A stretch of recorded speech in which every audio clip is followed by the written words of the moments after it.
ये कहानी तुम्हें कुछ ऐसा बताएगी जो तुम्हारी लाइफ को चेंज कर सकता है। तो इस कहानी को पूरा ज़रूर सुनना। एक गहरी रात थी, चांद बादलों के पीछे छुपा था और जंगल की हर पत्ती शांत थी। उस जंगल में एक पुराना पेड़ था, घना और झुका हुआ। उसके नीचे एक सांप कुंडली मारे बैठा था, जिसका नाम था नागेश। नागेश कोई आम सांप नहीं था, वो इस जंगल का सबसे खतरनाक, चालाक और जहरीला सांप था। मगर आज उसकी आंखों में एक आग थी और दिल में एक गुस्सा और जहर जीभ पर नहीं, दिमाग पर चढ़ा हुआ था। वो बड़बड़ाया, आज मैं बदला लेकर रहूंगा। ये बात हफ्तों पुरानी थी।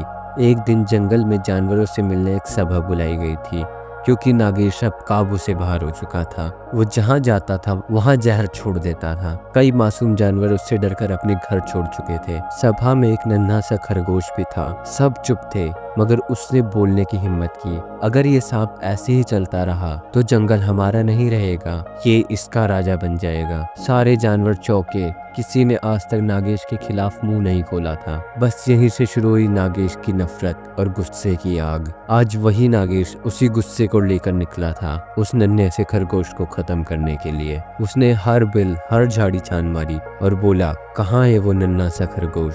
एक कौवा बोला, वो तब नदी के पार वाले टीले में रहता है। नागेश की आंखों में बहुत भयानक गुस्सा दिख रहा था। उसने कहा, आज मैं उसे नहीं छोड़ूंगा, आज मैं उसका अंत करके ही लौटूंगा। नदी पार करने के लिए नागेश को एक पुरानी लकड़ी की नाव का सहारा लेना पड़ा। नाव हिल रही थी, पानी गहरा था, मगर उसके मन में एक ही चीज थी, बदला। जैसे ही वह नदी पार करने के लिए टीले तक पहुंचा, उसने देखा वह खरगोश वहां पे अकेला बैठा था, अपने नन्हे हाथों से कुछ बना रहा था, शायद किसी बीमार पंछी के लिए घर। वो बहुत ही मासूम लग रहा था, लेकिन नागेश के मन में उसके लिए नफरत भरी थी। नागेश ने खुद से कहा, यही मेरी बेइज्जती की वजह है। नागेश खरगोश की तरफ लपका, मगर तभी एक कांटों की झाड़ी उसके रास्ते में आ गई। उसने गुस्से में झाड़ी पर जहर फेंका। वो झाड़ी सूख गई, मगर खरगोश अब भाग चुका था। नागेश चीखा और बोला, कायर कहीं का। वो उसके पीछे भागा, मगर तभी उसका शरीर कांपने लगा।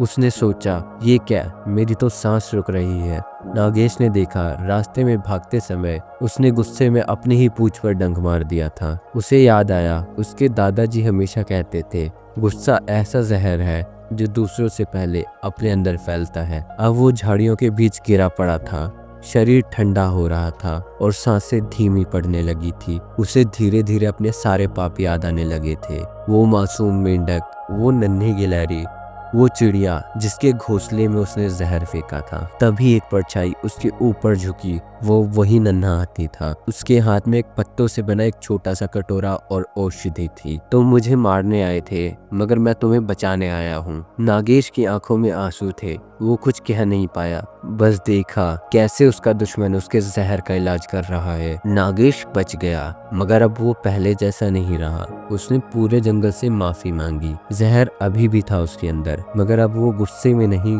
समझदारी से जी रहा था। वो नन्हा खरगोश उसका सबसे अच्छा दोस्त बन गया। ये कहानी हमें ये सीख देती है कि गुस्सा जब काबू से बाहर हो जाए तो इंसान अपने ही जख्मों का जिम्मेदार बन जाता है। हमारा गुस्सा और हमारा अहंकार हमेशा हमारी बर्बादी का कारण बनता है। अगर तुम्हें ये वीडियो अच्छा लगा हो तो इस वीडियो को लाइक करना और चैनल को सब्सक्राइब करना और कमेंट करके बताना कि तुम्हें ये वीडियो कैसा लगा।